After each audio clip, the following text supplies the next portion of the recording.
Muy buena tarde. A nombre del 23º Ayuntamiento de Tijuana, a través del Instituto Municipal de Arte y Cultura y del Archivo Histórico de Tijuana, les damos la más cordial de las bienvenidas. Hoy nos acompaña en esta virtualidad la doctora Arely Veloz Contreras, investigadora del Instituto de Investigaciones Culturales y Museo de la Universidad Autónoma de Baja California.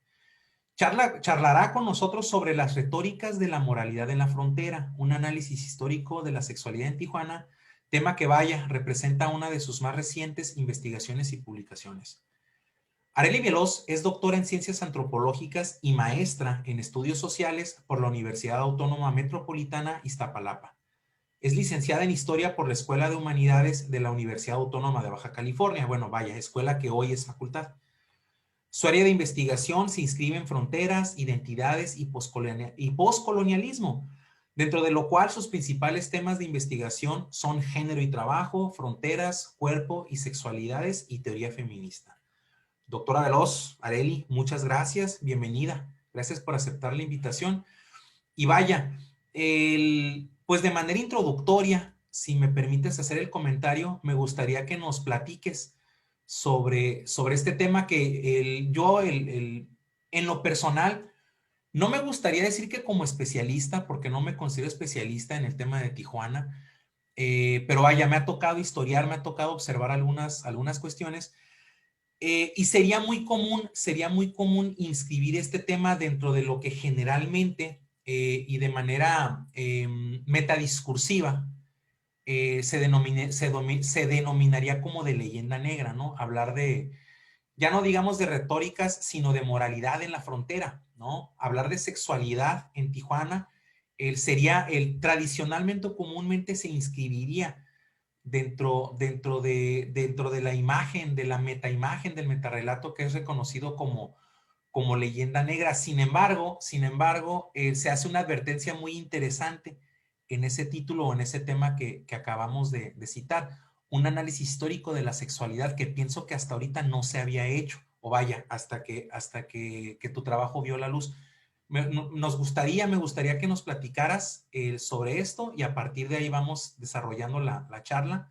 De nueva cuenta, gracias por aceptar la invitación y pues bienvenida ahora sí que a la virtualidad y a las redes del Archivo Histórico de Tijuana y del Instituto Municipal de Arte y Cultura. Adelante. No, pues muchas gracias, Josué, por la invitación. En realidad, para mí es, es muy placentero hacer esta presentación con ustedes, con el archivo, porque en realidad el libro de Retóricas de la Moralidad, pues en realidad es el producto, ya muy reeditado, obviamente, y retrabajado, pero es el producto de mi tesis de doctorado, que la hice en Ciencias Antropológicas en la UAM Iztapalapa, ¿no? Sin embargo, mucho de este trabajo que hago lo hice en el archivo, o sea, en la búsqueda de documentos y sobre todo de los periódicos locales, la hice ahí en el archivo. Y para mí fue muy interesante porque de alguna manera, pues bueno, no, como historiadores sabemos que a veces encontrar eh, estos discursos del llamado subalterno, el llamado otro, ¿no? Estas personas o personajes históricos que a veces desaparecen de la historia porque no quedan sus registros en los documentos oficiales, pues es muy difícil a veces hablar de ellos y de ellas, pues porque no tenemos dónde encontrarlos. Y entonces para mí fue muy interesante ir al archivo y ver los periódicos y en algún momento empecé a revisar las notas como la nota roja de los periódicos, estas notas policíacas, bueno, y los periódicos también van cambiando como de formato, ¿no? Pero siempre había una nota roja por ahí. Y entonces ahí me empecé a dar cuenta, en realidad, de qué era lo que en sus momentos se criminalizaba, se controlaba, ¿no? También de qué manera, cómo iba cambiando también ciertos discursos como muy prejuiciosos en su momento y después cómo cambia hacia otro discurso, ¿no? Por ejemplo, en algún momento se habla de las mujercitas en Tijuana, ¿no? Como en los 60, sí, como en los 60, 70, ¿no? Después en los 80, 90, ya hay toda una corrección política y hay que hablar de, ya no de los, ni de los mujercitos o jotos, ¿no? Que sí se llega a encontrar en los periódicos en ciertos años. Y ya después hay toda una corrección política y ya se habla de los gays o de la diversidad sexual o de lo queer, ¿no? Entonces, para mí fue interesante hacer, digamos, un análisis de la historicidad del discurso que aparece en los diarios locales y lo que yo voy planteando es que el diario o los periódicos locales pues son un artefacto, digamos, de poder y son un artefacto también para entender estos discursos hegemónicos del momento, ¿no? Uno de los cuestionamientos que me decían también en algún momento, ¿no? Me decían, bueno, pero pues estos periódicos como era El Heraldo, El Mexicano, El Frontera, que en algún momento se llamó, ¿no? Que no era La Frontera, sino creo que se llamaba El Frontera, que son estos primeros periódicos que están precisamente ahí en el archivo. Eh, perdón. Sí me comentaban algunos, ¿no? Pues sí, pero venían de sectores conservadores, ¿no? Y yo les decía, probablemente sí, o sea, sí. Eh, los medios de comunicación en ciertos momentos pues están relegados pues a ciertos empresarios que no necesariamente conservadores, pero sí con ciertos intereses políticos. Pero a mí lo que me interesaba más era como poder percibir el discurso, que es un discurso generalizado, ¿no? O sea, también los diarios locales muestran discursos generalizados. Y bueno, y uno de los temas que me encontré muchísimo, pues fue el tema de la sexualidad, ¿no? O sea, este tema de la sexualidad suele ser un tema que se suele encontrar o se solía encontrar en estos diarios y era un tema como en distintos momentos que se ve regulado, censurado y controlado según también las políticas del momento, ¿no? Entonces, lo que yo hice en este momento, bueno, en el momento en que hice ese trabajo, fue más o menos hacer un análisis donde puse como tres coyunturas importantes para entenderlo, ¿no? En un primer momento, lo que pongo es esta crisis que se da en Estados Unidos, ¿no? Con las crisis del 29, si no mal recuerdo, y cómo genera toda una crisis en la ciudad de Tijuana, ¿no? O sea, en los 30 pues hubo una crisis importante y eso también genera, o estas crisis también generan, que haya ciertas políticas a nivel local que pretenden, ¿no? Tener una imagen de la ciudad y una imagen de la ciudad que se vea en ciertos aspectos, y lo pongo entre comillas, como una ciudad, digamos, pura o una ciudad amigable para los turistas, para el comercio, ¿no? Entonces se crean políticas y estas políticas lo que empiezan a hacer es como a desplazar, ¿no? A todo aquello que se ve como no muy grato para la ciudad, ¿no? Y como te decía, pues tienden a ser cuestiones de sexualidad o cuestiones de alcoholismo y bueno, todo esto que la leyenda negra pues ya bien han documentado, ¿no? El segundo momento que me parece también muy coyuntural es esta implementación, digamos, o estas políticas que tratan como de generar un cierto nacionalismo, ¿no? Los nacionalismos en las fronteras y que también son muy importantes pues porque también tienen como todo un andamiaje digamos, político, en donde se genera también una idea de ciudadano, digamos, el buen ciudadano, o sea, el trabajador, sin vicios, ¿no? Con familia, con cierto tipo de familia, una familia nuclear, estos discursos de las familias pequeñas viven mejor, ¿no? Hablar del trabajo, ¿no? O sea, del buen trabajador y además de los tijuanenses como los buenos trabajadores, ¿no? O sea, y son todos estos valores que se expanden de los que se habla, ¿no? En estos años en que se instaura este proyecto nacionalista y donde vemos una economía en la ciudad pues muy centrada pues en los servicios, ¿no? O sea, es una economía de servicios, una economía destinada al turismo también, ¿no? Y después hay una crisis importante en estos años también, como en los 60 más o menos, hay una crisis importante. Está además todas las deportaciones que se empiezan a aparecer con lo del programa Bracero, ¿no? Y cuando culmina este programa Bracero, también estas deportaciones que se hacen en estos años, y vuelven a aparecer otros discursos que también empiezan a regular, digamos, o a controlar mm, a ciertos cuerpos, ¿no? Digamos, van enfocados a ciertos cuerpos. Y en este caso es muy evidente también los discursos en torno pues a las mujeres, ¿no? Hay también en Estados Unidos está dando un feminismo, ¿no? Y las luchas por la diversidad sexual en los 60, 70, y esto tiene un impacto importante en Tijuana, pues porque se ve así como que lo extranjero viene a contaminar, ¿no? O sea, las mujeres livianas les llamaban a las estadounidenses, ¿no?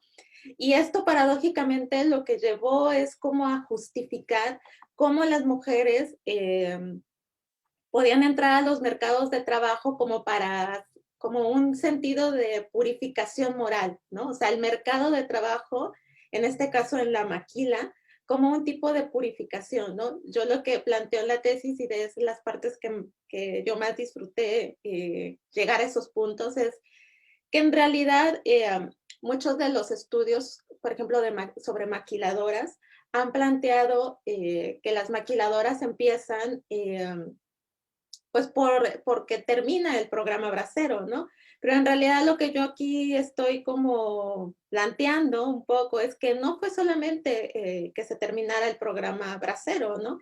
Sino que fue todo cúmulo, ¿no? Un cúmulo de problemáticas locales y que lo que llevaron a plantear es pareciera la entrada de la maquiladora como una economía de tipo salvacionista, ¿no?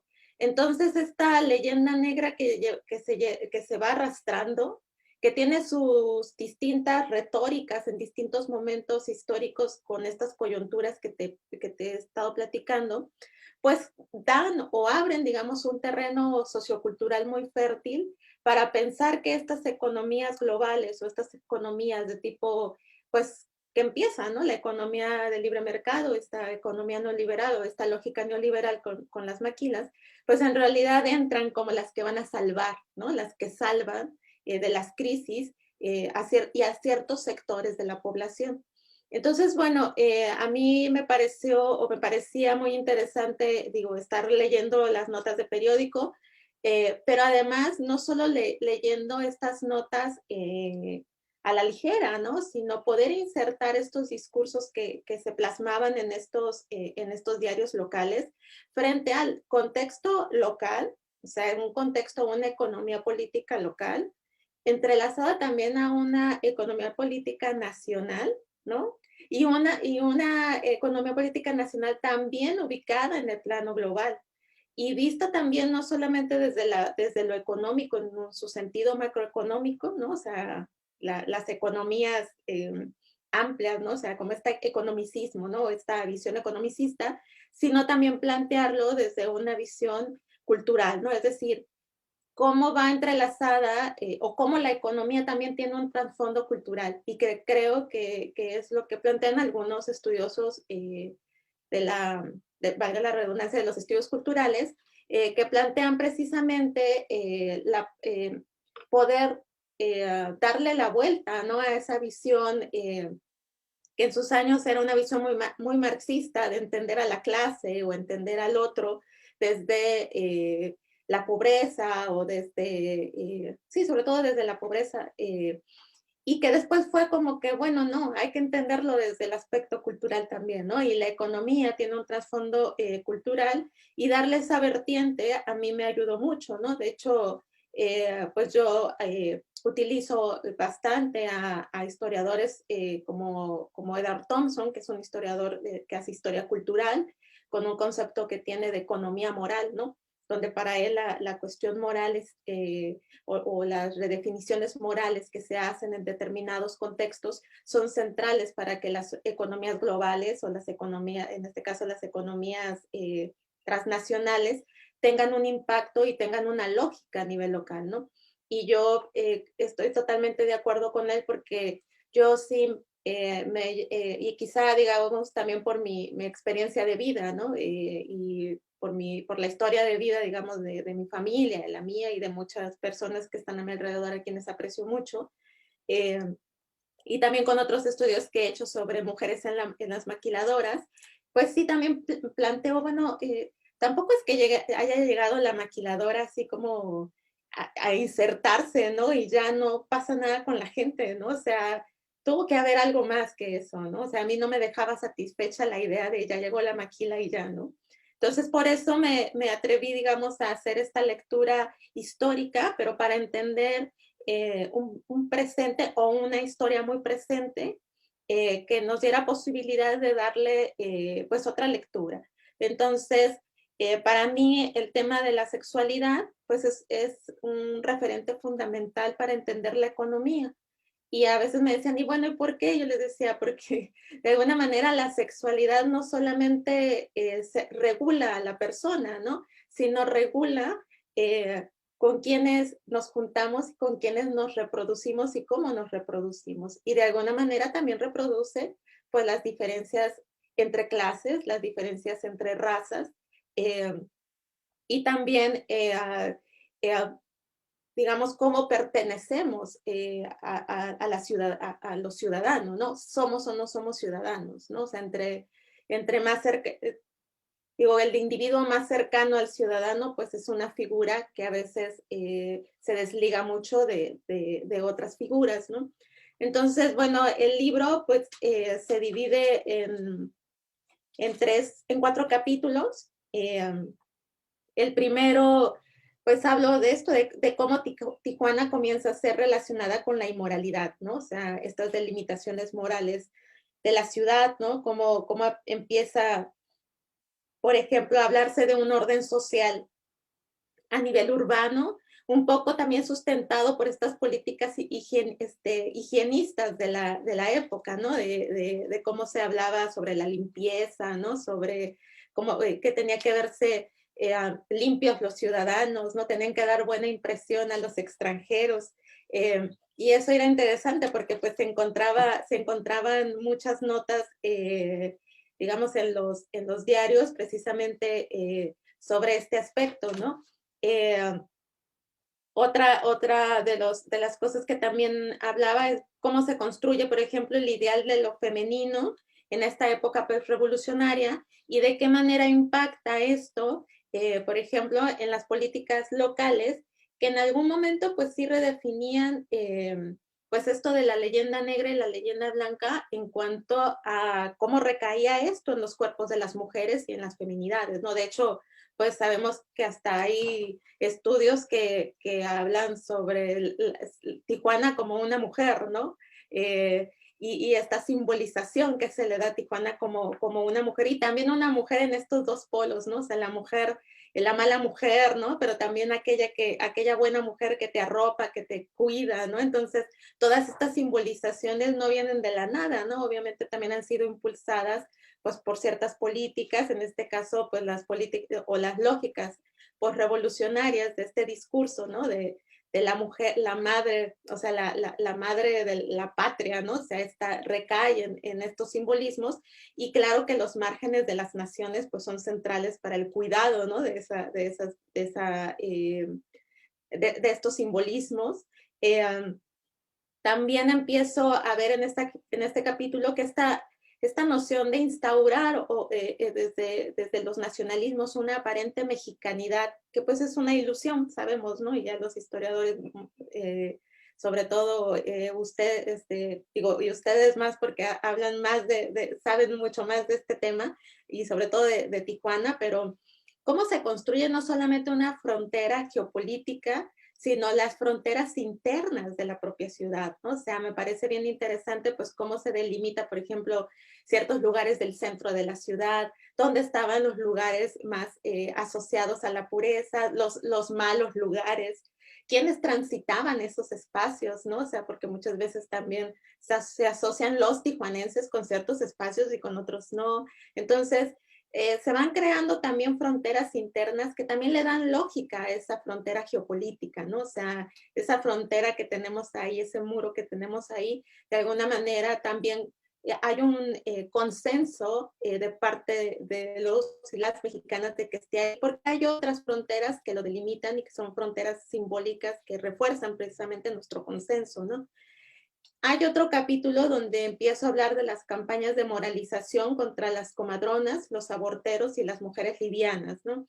Este capítulo de alguna manera para mí fue como muy impactante porque hubo más o menos desde los 60 hasta los finales de los 50 hasta los 70 que encontré bastantes notas sobre aborto y tanto de mujeres de Estados Unidos que venían a practicarse abortos a Tijuana, como también se hablaba de comadronas, es decir, de las mismas mexicanas o médicos, pero que practicaban abortos en la ciudad, ¿no? Entonces era súper recurrente en estas notas amarillas encontrar pues esos referentes, ¿no? Entonces, pues ahí hablo un poco, pues estas campañas pues cómo se crean campañas de moralización en estos contextos, ¿no? O sea, de qué manera estas nociones de los abortos y que se asocia pues al alcoholismo, al consumo de drogas y demás, pues son referentes importantes que van creando o van dando sustento a unas campañas de moralización que se empezaron a hacer en estos años, ¿no? Y estas campañas de moralización, entre varios objetivos, pues tenía precisamente acabar con el negocio de los abortos, ¿no? Que se le llamaba así en ciertos contextos.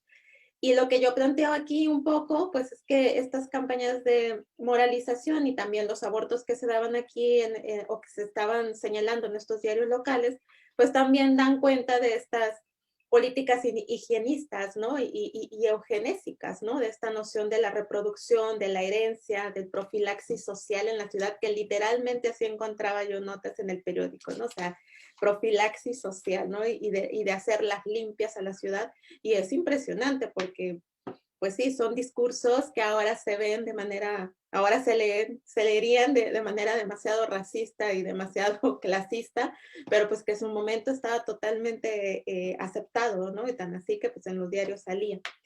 El penúltimo capítulo es sigo con lo de las campañas de moralización, pero ahora contra los homosexuales y los mujercitos, ¿no?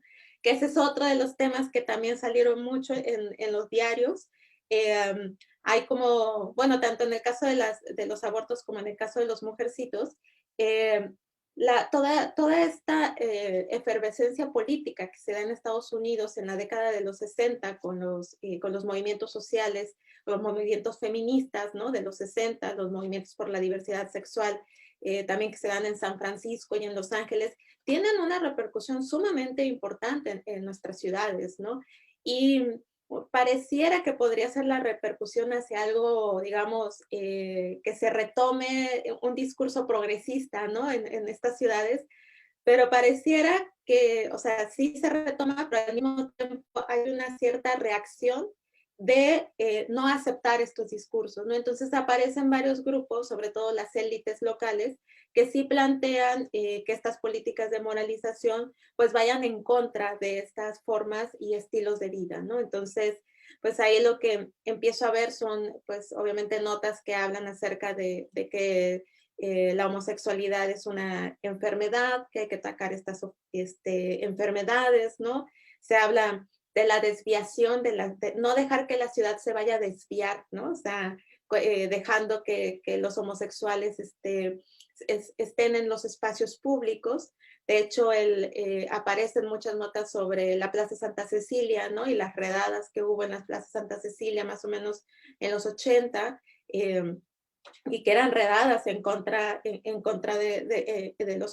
los llamados homosexuales y mujercitos. De hecho, aquí tuve algunas entrevistas todavía con Max Mejía, que bueno, murió hace algunos años, y todavía me tocó hablar con él, ¿no? Hablar con él sobre estos momentos que fueron pues muy importantes, digamos, para la comunidad de la diversidad, bueno, los grupos de la diversidad sexual en Tijuana.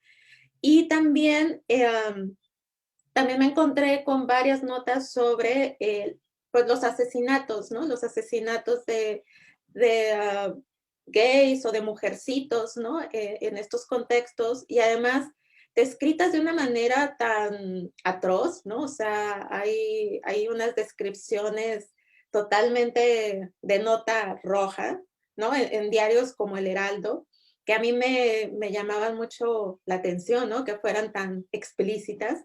Y además, pues hablando de estos asesinatos, pues como crímenes de odio, o como justificando también a veces la muerte de estas personas, pues por vestirse así, ¿no? Etcétera. Entonces, eso también era como muy evidente en los diarios. Y ya por último, como te decía, pues acabo con el capítulo de una economía política salvacionista, la entrada de la industria maquiladora en Tijuana, ¿no? Y planteo un poco, pues ya es como un capítulo de conclusión, digamos, donde yo hago mis reflexiones que eran un poco estas reflexiones de entender, pues, qué hace o qué lleva a que culturalmente se acepte y se ancle una economía neoliberal de este tipo en una ciudad como Tijuana, ¿no? Y para mí, pues, el referente es, pues, que hay un trasfondo moral y cultural, obviamente, en esta economía, y que sin esta historia de la ciudad, es decir, sin esta historia que refleja, obviamente, una disputa entre las moralidades, una contienda, ¿no? En cuanto a cómo redefinir a Tijuana, una contienda entre grupos conservadores y grupos progresistas.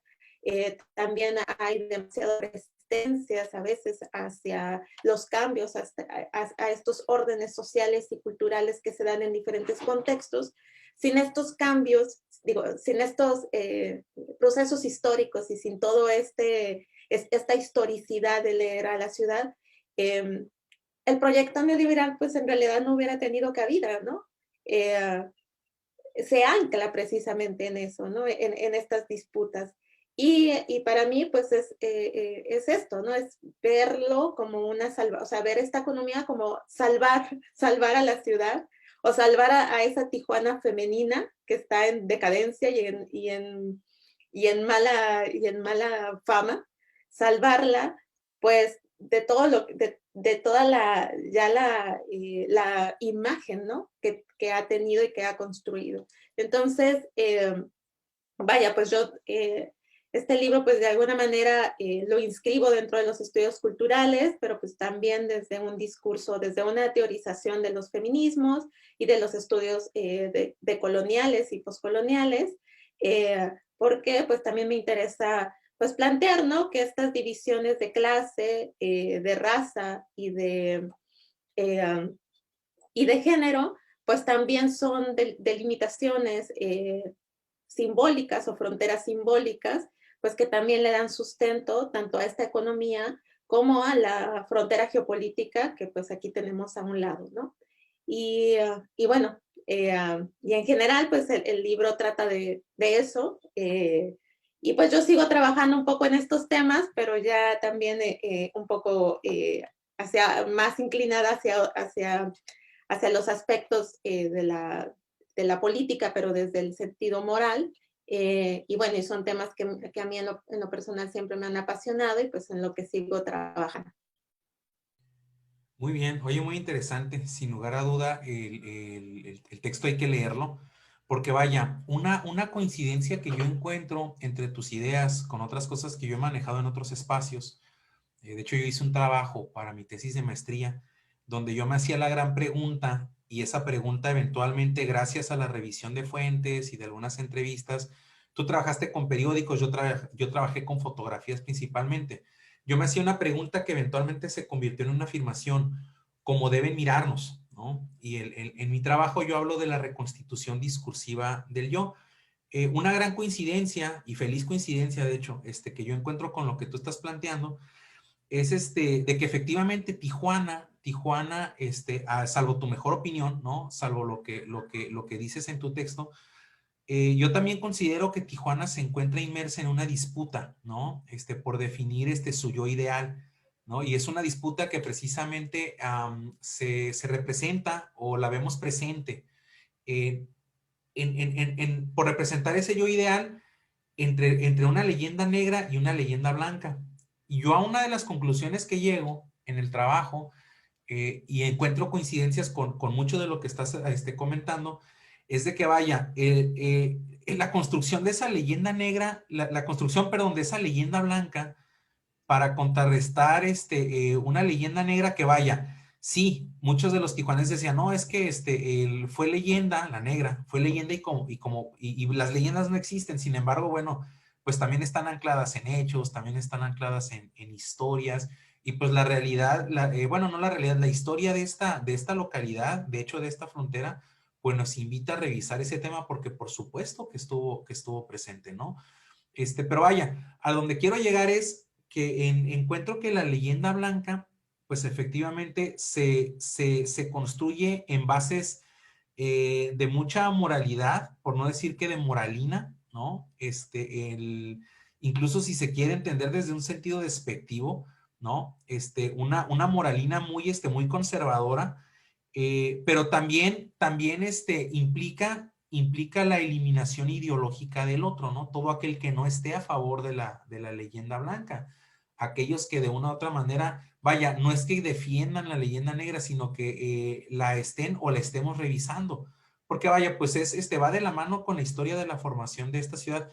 Pero vaya, entiendo que tus fuentes principales fue la hemerografía, fueron las notas de periódicos, vaya, y coincido contigo en que muchos de esos periódicos que tuviste a tu alcance para revisar y hacer tu trabajo, aunque bueno, también entiendo que hiciste entrevistas y también entiendo que hiciste otro tipo de observaciones, pero coincido plenamente contigo cuando dices que esos periódicos son de corte conservador, ¿no? Me gustaría que nos platicaras o que nos expliques cómo fue la lectura de esas notas, es decir, más allá de cualificar o de calificar a la nota como amarillista o como nota roja o que literalmente dijera tal o cual cosa, ¿cómo fue el ejercicio de leer esas retóricas en esas notas? ¿Cómo fue el ejercicio incluso de interrogar las notas Ujú.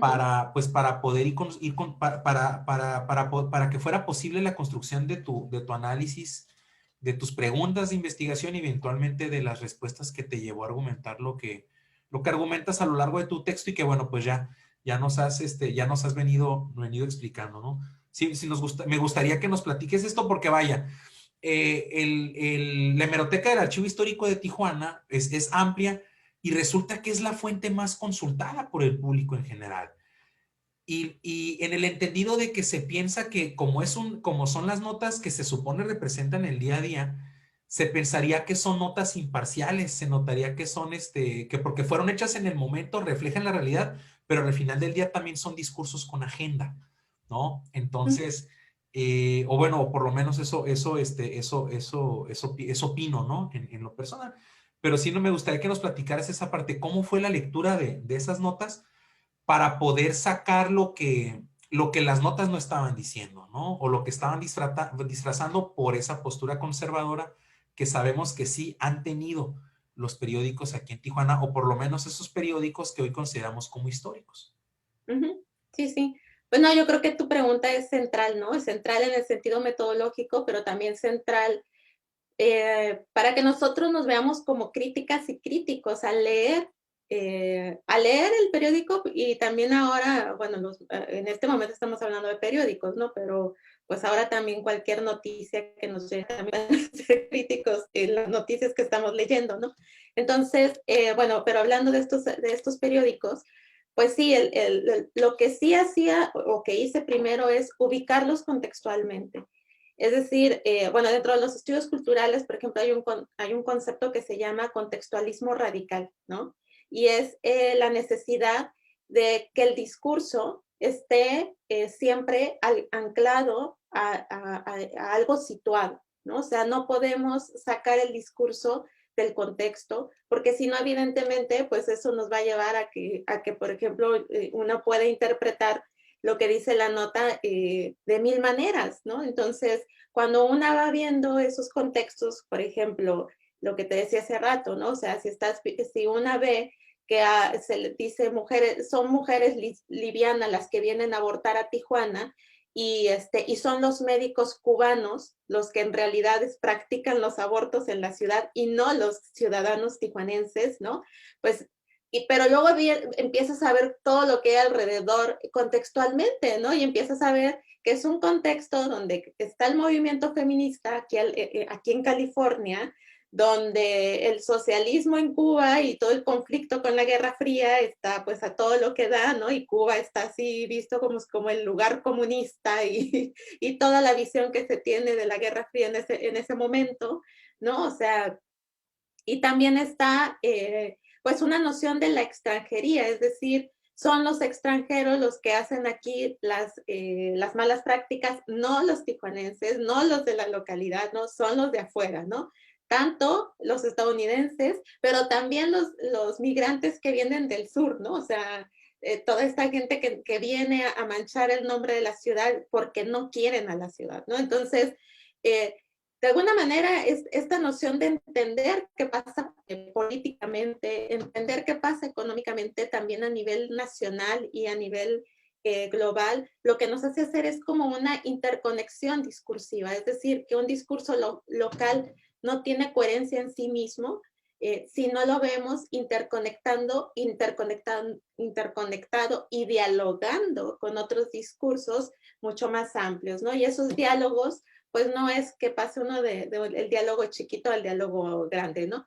Sino que es un ir y venir entre los diálogos, ¿no? Y hay que entenderlos, pues te digo, en ese contexto y en esa también propia historicidad, ¿no? O sea, entender la lógica de por qué, por ejemplo, en los años 70 hay como hay tanta ímpetu de la élite política en la ciudad por hacer campañas de moralización, ¿no? Y por limpiar la imagen de la ciudad, pues sí, porque viene arrastrando ya años con lo que tú dices, esta leyenda negra, que pues se convierte, ¿no? En un imaginario o en una, digamos, algo ilusorio, pero que sí pesa, ¿no? Es algo que pesa a la ciudad y que le pesa sobre todo a esta élite política, pues porque tiene repercusiones, ¿no? O sea, necesitan dar una buena imagen a la ciudad, de la ciudad, pues porque necesitan que llegue las inversiones extranjeras, necesitan que lleguen inversiones nacionales, ¿no? Cuando están en contextos de crisis. Entonces, ¿qué quieren? Pues tener un terreno fértil con ciudadanos o trabajadores sanos, ¿no? O sea, si le pones una leyenda negra diciendo que aquí se drogan, que se prostituyen y tú quieres que entre la economía industrial, pues tienes que dar una imagen de que vas a encontrar trabajadores sanos, ¿no? Si no, no puedes meter a trabajar a esta población que te han dado una imagen de ellos como de lo más atroz, ¿no? Entonces, una es que, pues sí, que hay que leer en contexto. Y lo otro es porque, y retomo, aquí voy a retomar solo una cita de una historiadora y antropóloga, porque me gusta mucho eh, lo que dice de la prensa, y ella dice que tomar la información de los periódicos locales no hay que tomarlos como hechos incuestionables, sino como un artefacto de construcción de conocimiento, de representaciones y de las diversas maneras en que se presenta el poder. Y esa frase me gusta mucho porque de alguna manera estos discursos locales, pues son eso, son artefactos de construcción de verdades, de hechos, ¿no? Y puede ser que lo que plantean pues si lo leemos con mayor detenimiento, pues puede ser que no, o sea, no. ¿Qué es la verdad, no? O sea, en ese sentido, la noticia, ¿qué verdad me está dando? Y cómo cuestionar esa verdad, pues esta autora un poco nos dice eso, o sea, de alguna manera la prensa es crítica, la prensa es política en sí misma, ¿no? Y es política en sí misma, pues porque es una manera en que el mismo discurso presenta una disputa y una manera de entender la realidad y de entender precisamente cómo se quiere, ¿no? Que sea el entorno y el contexto. Y esto obviamente también como tú planteas, ¿no? O sea, hay que tener en cuenta que pues también estos periódicos pues estaban muy relacionados pues con cierta clase política. Y yo diría esto, o sea, clase política o élite política, pues porque fue la élite política en Baja California, sobre todo en Tijuana, pues una de las que impulsó mucho pues la construcción del Distrito Norte y o sea, que de que Baja California fuera un estado, ¿no? Y también para ello, pues tenían que mostrar cierta representación de la ciudad y de las ciudades de Baja California. Y las representaciones de las ciudades a nivel nacional, pues no querían que fuera esa que representaba la leyenda negra, ¿no? Entonces, pues estas políticas y estos discursos de blanquear la ciudad y de moralizarla, pues también iban en ese sentido, ¿no? O sea, entonces los discursos de los diarios no son inocentes, ¿no? Los discursos de los diarios nunca van a ser inocentes y siempre hay que verlos, pues, con muchas preguntas, ¿no? Y yo las preguntas que siempre hacía pues era eso, o sea, sí veía la nota roja, pero luego me veía ver la nota de sociales, ¿no? Y las comparaba, ¿no? Y me encantaba hacer ese ejercicio, pues porque sí, o sea, era evidente ver siempre los mismos apellidos en un lado y a los mismos sujetos en el otro, ¿no? Y ponerlos como a contrastar y no comparar, pero sí como poner un diálogo ahí siempre en conflicto, pues era muy interesante, ¿no? Porque pues te daba una noción de la ciudad, que más allá, que era eso, que podía resumir eso, la leyenda blanca y la leyenda negra, disputándose en el mismo diario local, ¿no? Y que detrás, pues obviamente, pues son, pues sí, hay intereses políticos de fondo que trascienden lo local. Claro, fíjate que me hiciste recordar una lectura de Paul Vanderwood en el texto de Juan Soldado. Uh -huh. Pues, Juan Soldado, si no estoy citando erróneamente el título, dice lo siguiente: Juan Soldado, violador, asesino, mártir santo. Y si la memoria no me traiciona, Paul Vanderwood hace referencia, bueno, en el contexto del asesinato de Olga Camacho, ¿no? En el contexto de lo que sucede también con el mismo soldado, con Juan Castillo Morales, bueno, también alude a un contexto de crisis económica, los cierres de los casinos y cómo poco a poco los ánimos de los locales se van centrando precisamente en que vaya, pues es que esto es provocado por alguien que vino de fuera, un soldado que no es de aquí, un atentado contra una niña de la comunidad, pero vaya, Paul Vanderwood dice, bueno, pero es que el contexto también es muy amplio, ¿no? Hay que ver lo que está pasando en la frontera, el clima socio, discursivo y moral, ¿no? Ya se estaba viendo desde una época muy temprana Tijuana como un lugar en donde se podía venir a hacer ese tipo de cosas que, bueno, pues evidentemente a ojos de la opinión pública, a ojos de la mayoría, pues son inmorales, ¿no? Y además, vaya, pues fue un crimen, ¿no? Fue un crimen. Pero dejando un poco de lado esto, estamos de acuerdo en que es un asunto de discursos, de representaciones, que de época muy temprana se ha procurado limpiar la imagen o las imágenes, ¿no? Que sobre Tijuana pues han sido construidas porque vaya, de alguna manera pues sí están presentes a lo largo de la historia, ¿no? Es imposible disociar el tema del sexo y de la sexualidad al desarrollo histórico de la ciudad, ¿no? Pero vaya, esconder eso pues simplemente es imposible y por eso la atención que se le ha puesto al tema. Eh, te quiero preguntar algo, tú crees, y espero no, no estar diciendo una barbaridad con lo que voy a decir y al mismo tiempo te voy a preguntar, ¿tú crees que este ejercicio, el de la limpieza de la imagen de la ciudad, el de construir una leyenda blanca para erradicar una leyenda negra, la limpieza desde la cuestión moral, ¿tú crees que es una especie de ejercicio de modernidad o de modernización aquí en Tijuana?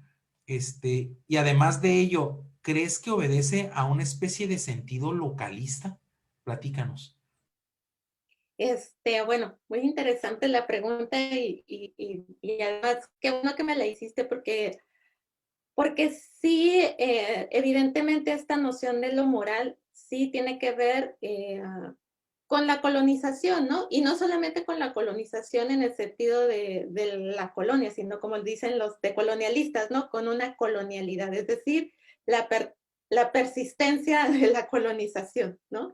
Entonces, Pues sí, o sea, esta colonialidad, pues sí viene, sí venimos arrastrando, digamos, como dicen los decoloniales, pues una cosmovisión, digamos, de la vida, un entendimiento de la vida, una manera de entender y de ser en el mundo, que sí está atravesada por la cuestión judio-cristiana y obviamente una visión judio-cristiana que llega, ¿no? Con esta modernización y donde, pues sí, o sea, venimos arrastrando pues esta visión moral de la época victoriana, ¿no? Que estaba totalmente digamos, era en el momento así cúspide cuando se da toda esta colonización, ¿no? Entonces, esta noción del recato, eh, la fijación tan precisa entre lo femenino y lo masculino, ¿no? O sea, relaciones de género que parecieran pues, tan divididas y además con en el entendido de lo femenino donde aparecen muchas representaciones o un imaginario más bien muy anclado en la Virgen, en todos estos símbolos religiosos o de la religión judeocristiana, pues sí, sí son centrales o sí aparecen con con esta colonización, posteriormente con lo que te digo de la colonialidad, y además se inscriben en los proyectos nacionalistas, ¿no? O sea, el proyecto nacionalista es totalmente o instaura totalmente una visión del ciudadano, y además del ciudadano así en masculino, ¿no? Del ciudadano, donde es el buen hombre, padre de familia, proveedor, que tiene, y donde la mujer es la ama de casa, que tiene que ser cuidada o protegida, ¿no? Por el hombre o por la pareja, el esposo. Y además la mujer tiene que ser la reproductora de los nuevos ciudadanos de la nación. Y estos ciudadanos tienen que ser a su vez los buenos trabajadores de la patria, ¿no? Entonces, ahí hay, o sea, esta mexicanidad o estos nacionalismos que no solamente se dan en México, sino que se dan pues en América Latina, pues en realidad cargan con esta visión muy conservadora que deviene un poco pues obviamente del pasado de la colonización, pero también deviene un poco de esta construcción de la democracia o de esta construcción de una democracia liberal que también viene de Estados Unidos, ¿no? Entonces ahí hay como un engarce y que posiciona a la democracia y a la modernidad, pues con esta visión moral que sí nos constituye, digamos, como sujetos, ¿no? En el caso de América Latina. Y en lo que planteas del localismo, lo que sí he planteado en algunos momentos y que me lo sigo cuestionando, es que dentro de la nación, también en esta construcción de una nación como una comunidad imaginada, como diría este autor Anderson, ¿no? Cuando plantea la nación como una comunidad imaginada, pues sí, o sea, se plantea primero desde una generalización, pero en realidad luego vemos que se crean totalmente regionalismos o localismos, y en el caso de ciudades fronterizas como es Mexicali, como es Tijuana, se crearon como ciertos nichos, ¿no? O sea, ciertos nichos de pertenencia, y además como son ciudades también que atraían mucha migración y inmigración tanto nacional como internacional, pues se crean estas familias que se quedan son muy cerradas, muy definidas, y se crea un tipo de chauvinismo, yo digo a veces, ¿no? Un tipo de chauvinismo donde pareciera que todo lo de que está o lo que viene de fuera eh, es algo impuro, ¿no? Es una impureza, es algo que viene a contaminar, digamos, ciertas prácticas o ciertos estilos de vida que definen a ciertos grupos que se autodenominan los verdaderos tijuanenses o los verdaderos mexicalenses bueno, o como puede pasar también en otras ciudades, ¿no? Entonces, bueno, aquí a mí me sirve mucho la antropología simbólica, por ejemplo, que plantea precisamente las implicaciones que tiene hablar de la pureza o de la contaminación, sobre todo cuando hablamos pues desde las otredades, ¿no?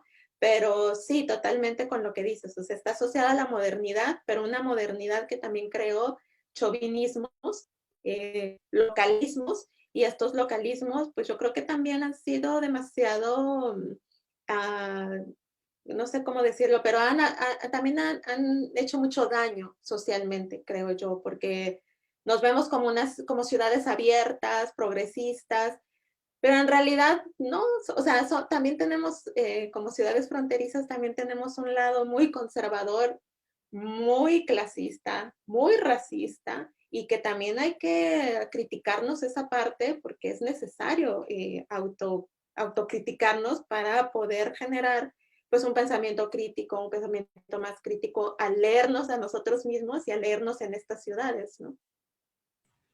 Claro, claro, claro, totalmente de acuerdo.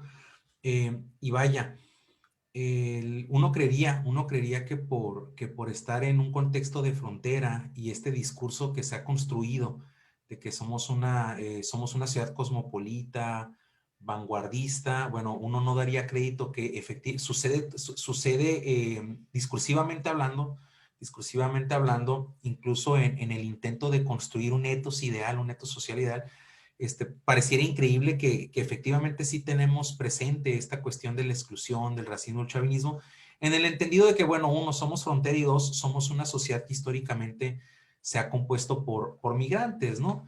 Y en ese entendido, a mí me resulta paradójico, pero al mismo tiempo peligroso, de que vaya, en nuestro origen, por ser una sociedad de frontera, una ciudad y sociedad de frontera, de origen todos somos migrantes, ¿no? Pero ¿en qué momento los migrantes empiezan a ser malos, ¿no? ¿En qué momento se les empieza a echar la culpa de todo lo sucio, de todo lo feo, ¿no? ¿En qué momento se les empieza a culpar de todos los males de la ciudad? Bueno, precisamente por eso la importancia de textos como el tuyo, ¿no?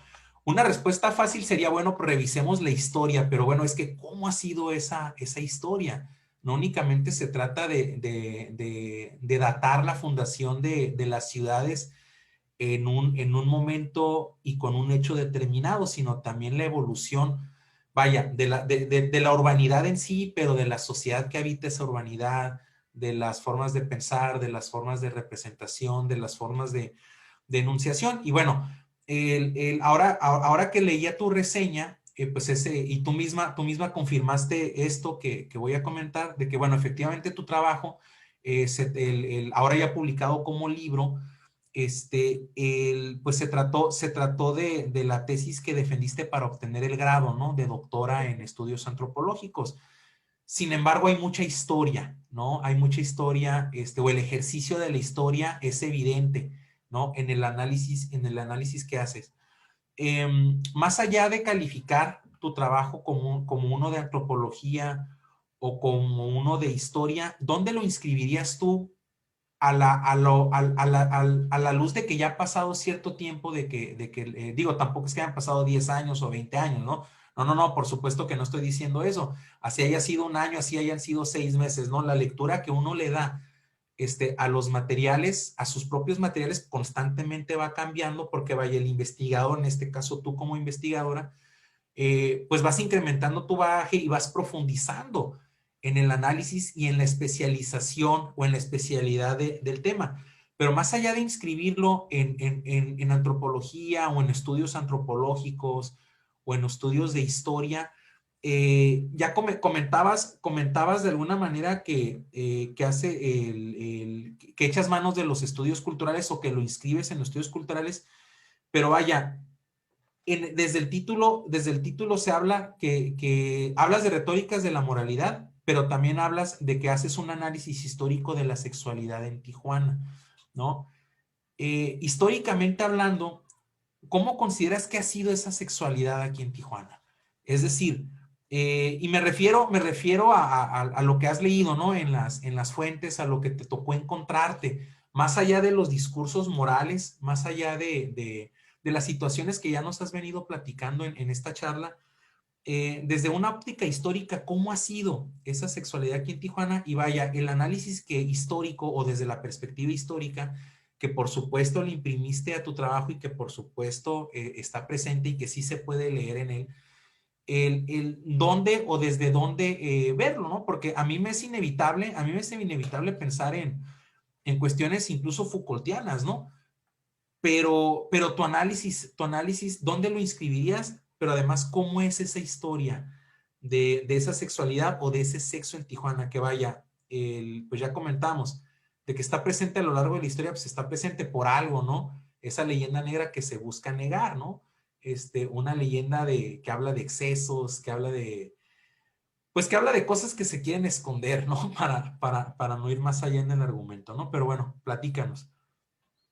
Sí, pues como tú mismo dijiste ahorita, o sea, la visión que yo tuve en ese momento cuando yo hacía la tesis de doctorado era súper Foucaultiana, ¿no? Era un momento en que yo estaba enamoradísima de los textos de Foucault, ¿no? Entonces hay una visión muy, pues muy evidente en este texto sobre en cómo entender la sexualidad, ¿no? Y es a partir de la regulación, obviamente, ¿no? Del disciplinamiento, del control, estos conceptos que totalmente rescato de Michel Foucault, eh, pero posteriormente encuentro estos textos más de tipo postcolonialistas, ¿no? O sea, que muchos de ellos retomaron a Foucault, pero para hablar precisamente del entendimiento de la moral y de las divisiones sociales, del trabajo, las divisiones sociales, las divisiones raciales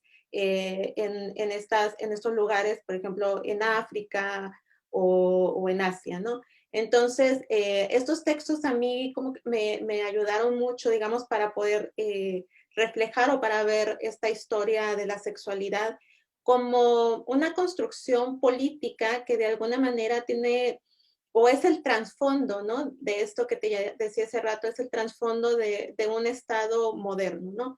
El Estado democrático o el Estado, o esta noción de la democracia, creo yo que pasa necesariamente por la sexualidad, porque es la sexualidad no solamente la práctica, ¿no? O sea, la práctica una práctica y una noción de pulsión, ¿no? Que pasa por el deseo, que pasa por lo que sentimos, ¿no? Por lo que queremos hacer, sino también es frente a, frente a ese deseo hay carencias, ¿no? Y esas carencias, cómo las leemos y cómo hacemos para no tener esas carencias, ¿no? Entonces, pues es interesante porque yo vería esta historia o esta sexualidad en la ciudad, no solamente precisamente como te digo, como la práctica, sino como un trasfondo de cómo se ha construido un Estado democrático en los márgenes de la nación, ¿no? Y un Estado democrático que va de la mano y está articulado totalmente con una economía que siempre ha sido muy confrontativa con la democracia, ¿no? O sea, pareciera que, y siempre lo he pensado, que en realidad en Baja California nunca llegó un proyecto nacionalista tal cual, que siempre hubo una apertura totalmente a una visión de Estado como el que tenemos ahora, ¿no? O sea, estados con una democracia muy eh, subsumida, digamos, a estos grandes corporaciones y a estas grandes corporaciones que manejan las economías de libre mercado, ¿no? Entonces, ahí es donde ahí es donde ubico la sexualidad. De alguna manera, la sexualidad justifica la división de las clases sociales, ¿no? Era lo que te decía, ¿con quién nos podemos juntar? ¿A quién reproducimos, no? O sea, no solo reproducimos humanos, ¿no? Reproducimos eh, humanos con clasificaciones sociales que tienen un valor social para el mercado y que el Estado los regula, lo legitima y los disciplina para ello. Entonces, Tijuana siento que es eso, o sea, esta historia de nuestra economía política pasa por la sexualidad. Y claro, hay muchas más, ¿no? Hay muchas más lecturas, pero esta es la que yo vi, ¿no? O sea, es la que yo vi y estas, como dices hace rato, esas son las preguntas que yo le hice a los diarios, estas son las preguntas que yo le hacía a estos periódicos cuando yo veía y comparaba las notas, ¿no? O sea, ¿quiénes son las clases altas? ¿Quiénes son las clases bajas? ¿Por qué los de las clases bajas están morenitos, están con cierta estética, ¿no? Con cierto físico además, y los de las clases altas, ¿no? O sea, ¿qué pasa con esto? O sea, ¿por qué, no? Entonces ahí es donde vi la sexualidad, ¿no? O sea, al final son relaciones de parentesco también, ¿no? O sea, relaciones de parentesco eh, y donde las mezclas, pues todavía siguen muy atravesadas por la colonialidad y por esta noción de castas y de clases y demás, ¿no? Claro, oye, muy interesante. Y vaya, a mí tu texto me llama mucho la atención eh, porque tendemos a pensar que esta es una discusión que debemos anclar solamente en los años 20, ¿no? En la época de la prohibición, en la época de la proliferación de casinos, pero vaya, es una situación, es una cuestión que por supuesto se da antes y se da hasta la fecha, ¿no? Sí. Es decir, es una constante histórica que estimo que pues no podemos y no debemos negar, al contrario, tenemos que estudiar porque nos seguimos enfrentando a estos discursos de blanqueamiento, a estos, seguir institucionalizando, ¿no? Ujú. En algún momento se crearon las bases y se construyó eso que pudiéramos reconocer como leyenda blanca, pero de una u otra manera hoy se está institucionalizando o estamos tendiendo a institucionalizarla porque seguimos, de alguna manera se siguen reproduciendo ciertos mecanismos, ¿no? Para negar ciertos aspectos de la ciudad, de la sociedad. En algún momento fue la cuestión, la cuestión moral y un discurso centrado en el sexo, en la sexualidad. Hoy la violencia del narco, otro tipo de violencias, vaya, ¿no? Pero Ujú. al final del día, no me gustaría decir que caemos en lo mismo, pero pudiéramos pensar en que los esfuerzos pues siguen estando encaminados hacia esto que estamos discutiendo y que pues abordas en el libro. Areli, muchas gracias. Algo que quisieras comentarnos para finalizar, para cerrar la charla, pero sobre todo compartir con nuestro público interesado dónde leer tu texto, dónde pudiéramos encontrar tu texto, pues para seguirlo estudiando, para seguirlo compartiendo, porque vaya, pues es una discusión necesaria en una ciudad como Tijuana y en una frontera como la que tenemos en Baja California. No, pues yo nada más quisiera terminar agradeciéndote a ti, agradeciendo al archivo por la invitación y porque, te repito, o sea, para mí, pues es importante es presentarlo en el archivo porque fue un insumo importante o un lugar importante donde tuve insumos para hacer estos análisis, ¿no? O para hacer este análisis. Entonces, en realidad como todo trabajo, es una investigación inconclusa, falta mucho diálogo. Me gustaría, ¿no? Tener mucho más diálogo, pero sé que a veces hay ciertas reticencias por la temática, ¿no? O sea, y lo entiendo, pero sí falta trabajarlo demasiado y yo sé que afortunadamente hay bastantes alumnas, por ejemplo, ahora en historia o ahora en los estudios culturales también, que traen proyectos como muy frescos e innovadores en este sentido, que yo creo que sí es necesario hacer a veces otras lecturas a las ciudades, porque necesitamos también tener pues otras vertientes, ¿no? De lo que son las ciudades en la frontera. Y entonces, en ese sentido, bueno, agradezco mucho la invitación. Y bueno, para quienes quieran seguir con el tema y quieran seguir dialogando y todo, el libro es una publicación que se hizo entre el SECUT y la Secretaría de la Cultura. Eh, entonces el libro se consigue en la librería del día o si no en la propia librería de SECUT, que digo ahorita por lo de la pandemia no sé si están abierta, pero ahí se encuentran, ¿no? En estos dos lugares que yo sé. No, pues, muchas gracias, muy interesante y pues a leerte, ahora sí que, te digo a ti, hay que leerte y le digo al público, hay que buscar el texto de la Sí. doctora Arely Veloz porque sí es fundamental y comparto tu comentario. Se están rompiendo ciertos tabús y además que hemos estado creciendo como academia y los estudiantes y las estudiantes en este caso de la licenciatura en historia, sí tienden a revisar este tipo de temas, ¿no? El aborto visto desde una perspectiva histórica, la prostitución vista desde una perspectiva histórica, pero no el aborto, la prostitución per se, sino vista también a través de la cuestión cultural, la cuestión económica. Vaya, Y por algo las inquietudes de investigación, como yo le digo a los estudiantes y como bien sabemos los que nos dedicamos a la historia, las preguntas que el historiador y la historiadora se hacen son preguntas del presente, que emanan de la realidad, que el investigador o la investigadora está viviendo en su aquí, en su ahora, ¿no? Es decir, son preguntas que le hacemos a nuestra realidad y bueno, pues echamos mano del pasado para poder comprenderla, pero un pasado que ya no se entiende sin estos puntos de vista, ¿no? Sin puntos de vista culturales, sociológicos, antropológicos, económicos. Así es que pues muchas gracias por tu texto, muchas gracias por la lectura, muchas gracias por compartir las ideas y bueno, que sirva la charla también para fomentar la curiosidad, la buena curiosidad y pues a leer a la doctora Arely Veloz. Arely, muchísimas gracias a nombre del 23º Ayuntamiento de Tijuana, a nombre, por supuesto, del Instituto Municipal de Arte y Cultura y, claro, a nombre del Archivo Histórico de Tijuana.